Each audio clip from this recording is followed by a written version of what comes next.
As storms blew through the region last night, a powerful tornado killed close to 24 people in Mississippi and 1 person in Alabama. Thank you for joining us tonight. I'm Sarah Horbacewicz. The storm now leaves behind untold destruction after it leveled houses, uprooted trees, and destroyed infrastructure across parts of the South. Christian Benavidez reports from hard-hit Silver City, Mississippi. The devastating tornado brought death and destruction to a wide stretch of Mississippi and other parts of the Deep South. We lost everything, but we got our life. As the twister wiped out neighborhoods, the National Weather Service says it apparently remained on the ground for more than an hour. The tornado touched down in Rolling Fork in western Mississippi Friday night and kept going to other towns across the region. Now houses sit in ruins, toppled trees are all around, and flipped cars and even big trucks litter the landscape. When daylight broke in Silver City, Mississippi, the tornado's disastrous impact became all the more evident. It was just devastating last night. Pitch black dark, and trying to get everybody out we could get out, and get them to a safe location. Mississippi Governor Tate Reeves declared a state of emergency in all counties hit by the deadly weather. President Biden and the First Lady issued a statement saying they are praying for the loved ones of victims. The president also says he spoke to the FEMA administrator who has deployed emergency response resources and personnel to Mississippi. Christian Benavidez, CBS News, Silver City, Mississippi. Tens of thousands of customers were without power through this morning in Mississippi, Alabama, and Tennessee.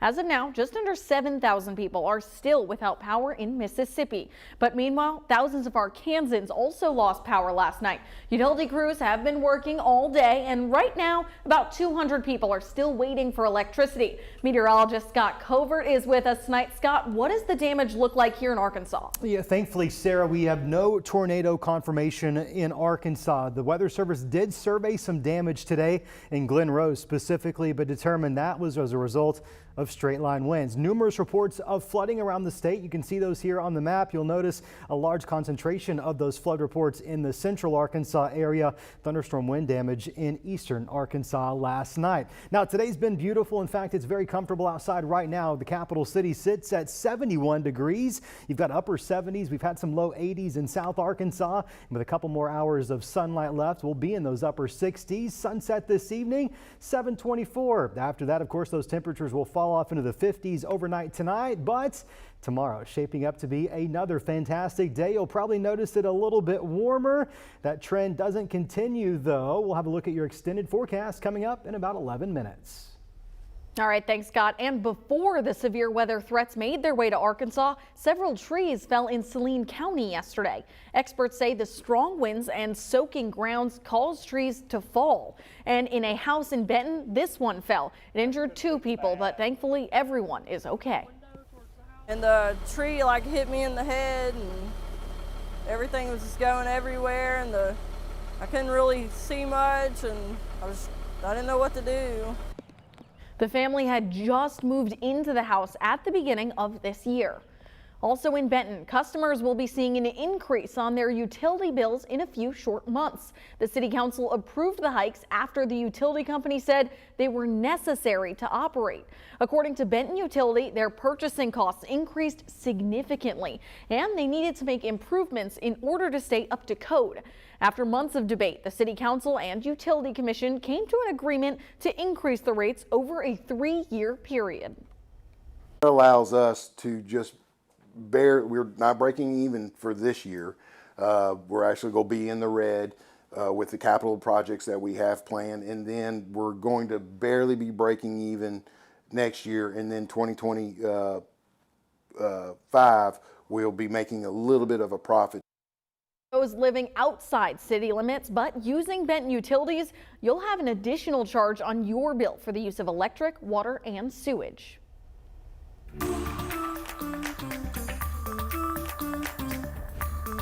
At the Capitol today, dozens honored the sacrifice firefighters make every day to keep Arkansans safe. Today's ceremony at the Fallen Firefighters Memorial paid respects to those that died in the line of duty last year, Jerry Robinson and Everett Watson.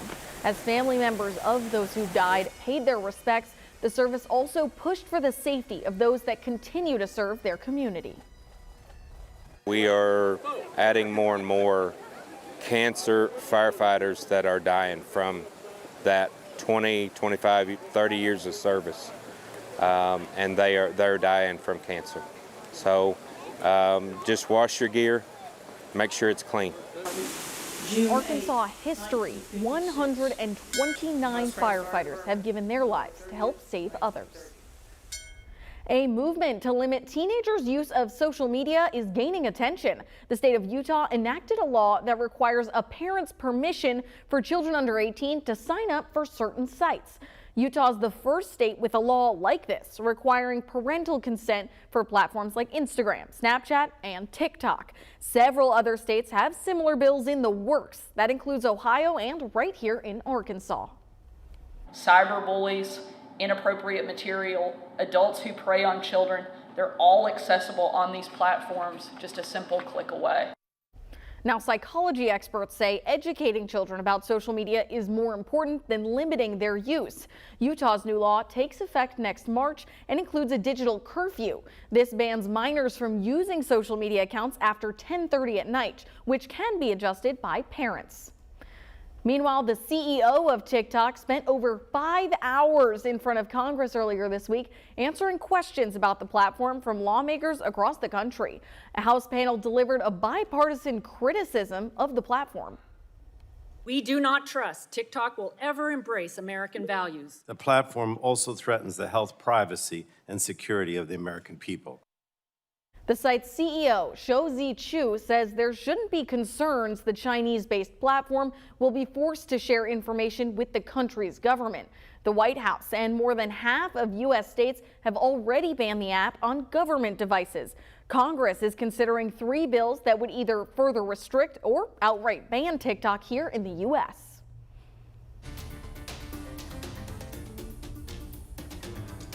A new report from the National Association of Realtors shows for the first time in more than a decade, home prices fell. Rising inflation rates are a big reason behind this. And tonight, THV 11's Frederick Price hears from one Arkansas realtor on how this impacts potential buyers and sellers.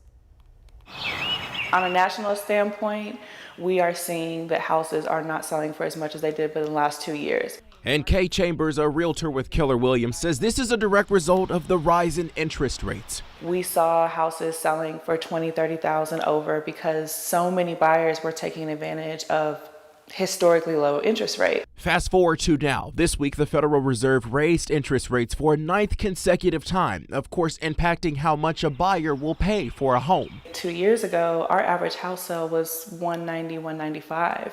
Now we're in a market where it's up to $220,000, $230,000. So the average price for an existing home dropped to $363,000, a 0.2% decline according to the National Association of Realtors. This is the first time in more than a decade this has happened.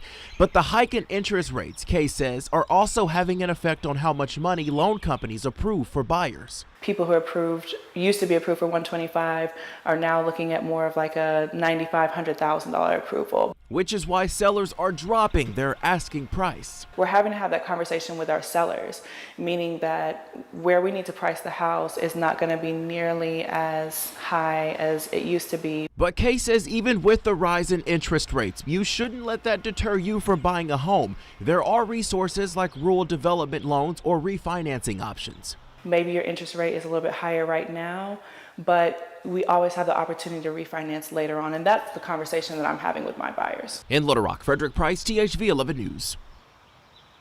All right, thanks, Frederick. Now, if you're not out buying a home, this weekend is all about unique vehicles here in Little Rock. After the break, the 27-foot-long hot dog is making its way through Central Arkansas, and a look at Monster Jam at Simmons Bank Arena. But first, Scott.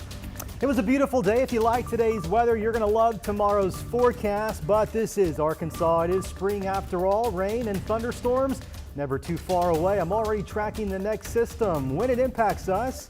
Coming right up after this quick break.